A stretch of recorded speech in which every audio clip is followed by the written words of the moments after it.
الحمدللہ وکفا وسلام علی عبادہ الذین اصطفیٰ، خصوصاً سیدنا محمد المصطفیٰ صلی اللہ علیہ وسلم وعلی ازواجہ وذریاتہ وصحبہ اجمعین، اما بعد فاعوذ باللہ من الشیطان الرجیم، بسم اللہ الرحمن الرحیم۔ هو الذی خلقکم من نفس واحدۃ وجعل منها زوجها ليسكنا إليها فلما تغشاها حملت حملا خفيفا فمرت به فلما أثقلت دعوا الله ربهما لئن آتيتنا صالحا لنكونن من الشاكرين، صدق الله العظيم۔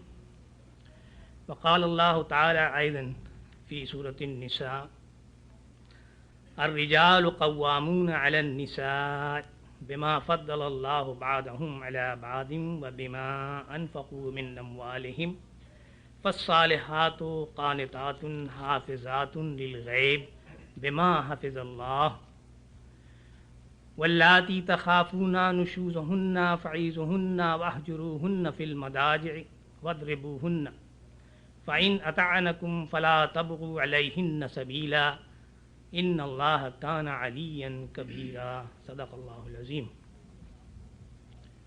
حضرات، میں نے آپ کے سامنے یہ سورہ الاعراف کی ایک آیت اور سورہ نساء کی ایک دوسری آیت ابھی پیش کی ہے۔ ان کا ترجمہ پیش خدمت ہے تاکہ ان آیات میں جو مضامین بیان ہوئے ہیں وہ ہمارے ذہنوں میں آ جائیں، پھر انشاءاللہ ہم اس کی تشریح میں جائیں گے۔ سورہ اعراف کی آیت کا ترجمہ ہے: وہ اللہ ہی ہے جس نے تمہیں ایک جان سے پیدا کیا اور اسی کی جن سے اس کا جوڑا بنایا تاکہ اس کے پاس سکون حاصل کریں۔ پھر جب مرد نے عورت کو ڈھانک لیا تو اسے ایک خفیف سا حمل رہ گیا، جسے لیے لیے وہ چلتی پھرتی رہی۔ پھر جب وہ بوجھل ہو گئی تو دونوں نے مل کر اللہ اپنے رب سے دعا کی کہ اگر تو نے ہم کو اچھا سا بچہ دیا تو ہم تیرے شکر گزار ہوں گے۔ سورہ نساء کی جو آیات میں نے آپ کے سامنے پیش کی ہے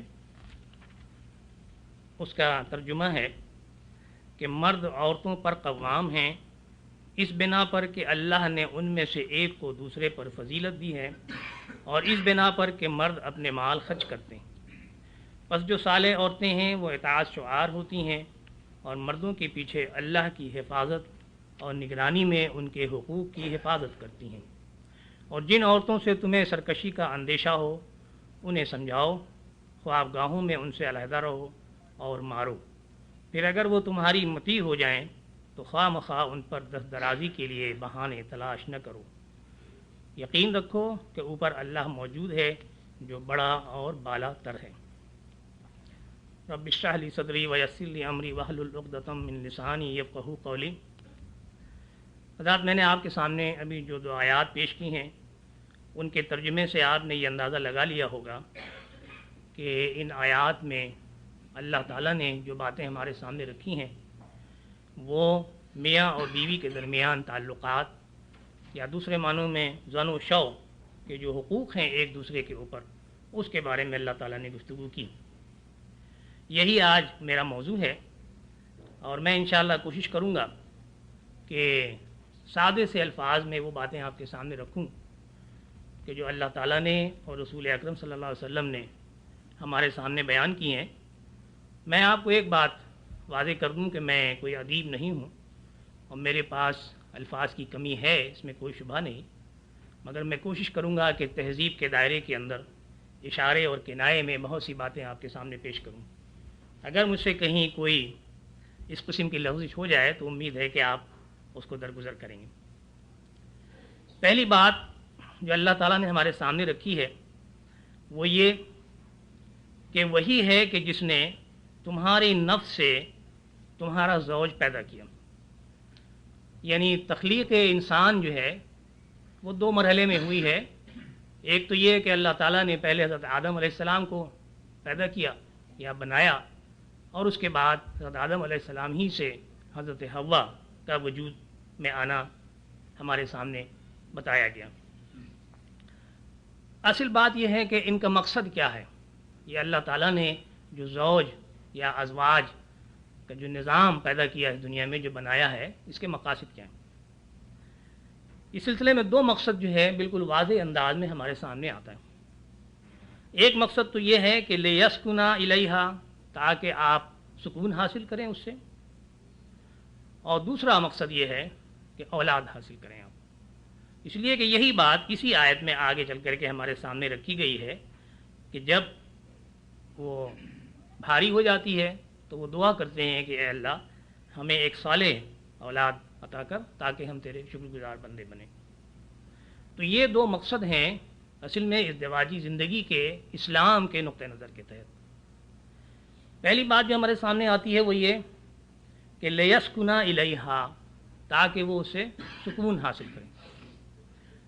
ذرا اس بات کے اوپر غور کیجئے کہ سکون جو ہے وہ کیسے انسان حاصل کرتا ہے۔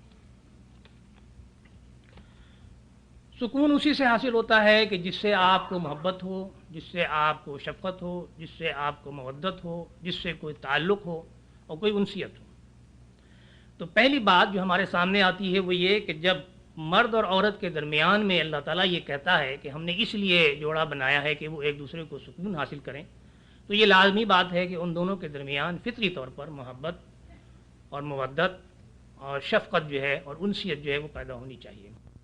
سورہ روم میں اللہ تعالیٰ نے یہ بات ہمارے سامنے رکھی ہے کہ وَمِنْ آیَاتِهِ أَنْ خَلَقَ لَكُم مِّنْ أَنفُسِكُمْ أَزْوَاجًا لِتَسْكُنُوا إِلَيْهَا وَجَعَلَ لَكُم مَّوَدَّةً وَرَحْمَةً، یعنی ہم نے اللہ تعالیٰ کی نشانیوں میں سے ایک نشانی جو اللہ تعالیٰ ہمارے سامنے رکھ رہا ہے وہ یہ ہے کہ اس نے تمہارے اپنے نفس سے تمہاری زوج پیدا کیا، لِتَسْكُنُوا إِلَيْهَا، تاکہ تم سکون حاصل کرو، وَجَعَلَ بَيْنَكُم مَّوَدَّةً وَرَحْمَةً، اور تمہارے درمیان مودت اور رحمت پیدا کی۔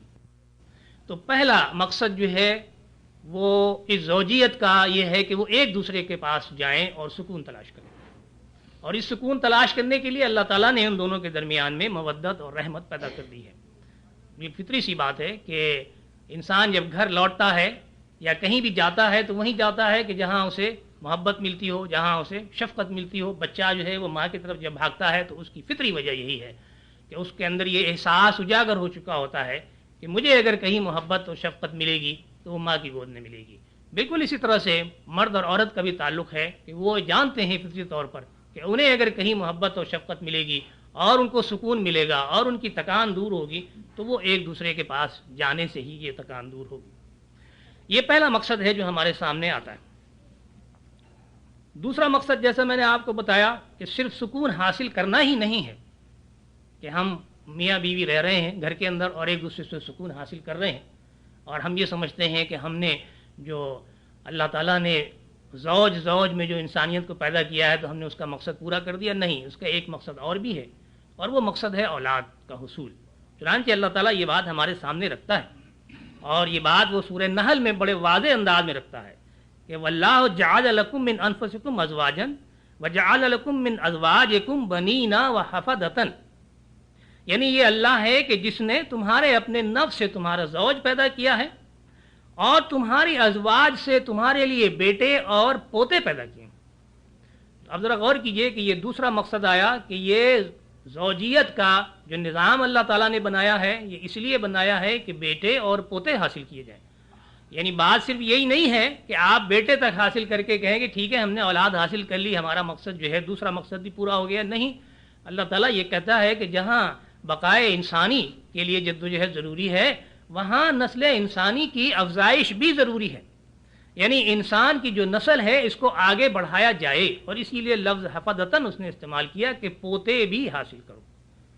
یعنی مقصد صرف یہ نہیں ہے کہ آپ اولاد پیدا کر کے اور آپ سمجھیں کہ ہمارا کام ختم ہو گیا، بلکہ آپ اپنی اولاد کی تربیت کریں اور تربیت کرنے کے بعد ان کے لیے نیک اور صالح زوج تلاش کریں اور پھر وہ بھی وہی پروسیس اختیار کریں اپنی نسل کو آگے بڑھانے کے لیے کہ جو آپ نے کیا۔ چنانچہ فرمایا من ازواجکم بنینا وحفدۃ، تمہاری اولاد، تمہارے بیٹے اور تمہارے پوتے۔ تو یہ دوسرا مقصد ہے جو ہمارے سامنے آیا کہ افزائش نسل انسانی جو ہے یہ بھی ہمیں اپنے ذہن میں رکھنی ہے۔ چنانچہ یہ بات بالکل واضح طور پر ہمارے سامنے آ جاتی ہے کہ جو فیملی پلاننگ ہے یا برتھ کنٹرول ہے، یہ اللہ کے احکامات کے مطابق نہیں ہے، یہ اس کے مزاج کے مطابق نہیں ہے کہ انسانی نسل کو ہم روکیں اور جو افزائش کرنے کی بجائے ہم اس کے اوپر اور پابندی لگائیں۔ یہی بات ایک اور انداز میں اللہ تعالیٰ ہمارے سامنے رکھتا ہے، فرماتا ہے کہ نساؤکم حرث لکم، تمہاری عورتیں جو ہیں تمہاری کھیتیاں ہیں۔ لفظ کھیتی کے اوپر آپ غور کیجیے گا۔ وَآتُوا حَرْثَكُمْ أَنَّا شِئْتُمْ، اور تم اپنی کھیتیوں میں آؤ جس طرح تم چاہتے ہو، یعنی تمہارا اپنا پلان ہونا چاہیے، تمہارا اپنا منصوبہ ہونا چاہیے، تمہاری اپنی خواہش ہونی چاہیے، تمہارا اپنا وقت ہونا چاہیے، تم اپنے موقع محل کے لحاظ سے خود یہ فیصلہ کرنے کا حق رکھتے ہو کہ تم اپنی اس کھیتی میں کس طرح سے جاؤ اور کیوں جاؤ۔ اصل بات یہ ہے کہ مقصد کیا ہے، وہی ایک مقصد تو پہلے ہم نے دیکھا کہ سکون حاصل کرو، اور دوسرا مقصد یہ ہے کہ اولاد حاصل کرو۔ تو یہی بات یہاں ایک دوسرے انداز سے اللہ تعالیٰ کہہ رہا ہے، وَقَدِّمُوا لِأَنفُسِكُمْ، اور اپنے آپ کو آگے بڑھاؤ، اپنے آپ کا استقبال کرو۔ تو لفظ اس پہ غور کیجئے، قدمو، عربی زبان میں ہم کہتے ہیں کہ اقدم السید فلاں فلاں، میں سید فلاں فلاں کو آپ کے سامنے پیش کرتا ہوں، میں آپ کا ان سے تعارف کراتا ہوں۔ تو اقدم کے معنی کیا ہے؟ پیش کرنا، آگے بڑھانا، تعارف کرانا۔ قدموا لانفسکم، اپنے آپ کا تعارف کراؤ، اپنے آپ کو پیش کرو، اپنے آپ کو آگے بڑھاؤ، یعنی اپنی نسل کو آگے بڑھاؤ۔ تو یہ جو کھیتی ہے، کھیتی میں کیا کیا جاتا ہے؟ کھیتی میں آپ بیج ڈالتے ہیں، آپ فصل اگاتے ہیں، اس سے یہ کوئی مقصد نہیں ہے کھیتی کا کہ آپ نے بیج ڈالا اور ہل چلا دیا، آپ نے پانی ڈال دیا اور آپ نے کہا نہیں صاحب مجھے اس کی فصل نہیں چاہیے۔ تو ظاہر ہے کہ جو بھی شخص محسوس کرے گا یا سنے گا کہ آپ اس انداز کی کھیتی کرتے ہیں تو وہ کیا خیال کرے گا آپ کے بارے میں۔ تو اللہ تعالیٰ نے یہاں لفظ اسی لیے حرث استعمال کیا کہ یہ تمہاری کھیتیاں ہیں، اس سے تم اپنی نسل کو آگے بڑھاؤ۔ وَقَدِّمُوا لِأَنفُسِكُمْ، اپنے آپ کو آگے بڑھاؤ، اپنی نسل کو آگے بڑھاؤ، اپنے نام کو آگے بڑھاؤ، اپنے خاندان کو آگے بڑھاؤ۔ وَاتَّقُوا اللَّهَ، اور اللہ سے ڈرو۔ یعنی اس سلسلے میں کسی اور گفتگو کی، کسی اور نظریے کی، کسی اور فلسفے کی اب گنجائش باقی نہیں رہتی جب اللہ تعالیٰ یہ کہتا ہے کہ وَاتَّقُوا اللَّهَ، اللہ سے ڈرو، کہ یہی مقصد ہے، یہ جس انداز میں ہم نے تمہاری زوج تمہارے لیے پیدا کیا۔ تو یہ ہمیں بات سمجھ میں آئی کہ مقصد کیا ہے اس کا۔ ایک تو یہ ہے کہ سکون حاصل کیا جائے، اور دوسرا یہ ہے کہ اولاد حاصل کی جائے، اور اولاد در اولاد حاصل کی جائے، یعنی نسل انسانی کو آگے بڑھایا جائے، اپنے خاندان کو اور اپنی نسل کو آگے بڑھایا جائے۔ اس بات کو سمجھ لینے کے بعد اس کے اوپر اب آپ غور کیجئے کہ یہ کام کس طرح سے کیا جائے، اس کا پروسیس کیا ہے۔ یہ وہ بات ہے جو اللہ تعالیٰ نے آگے ہمارے سامنے رکھی۔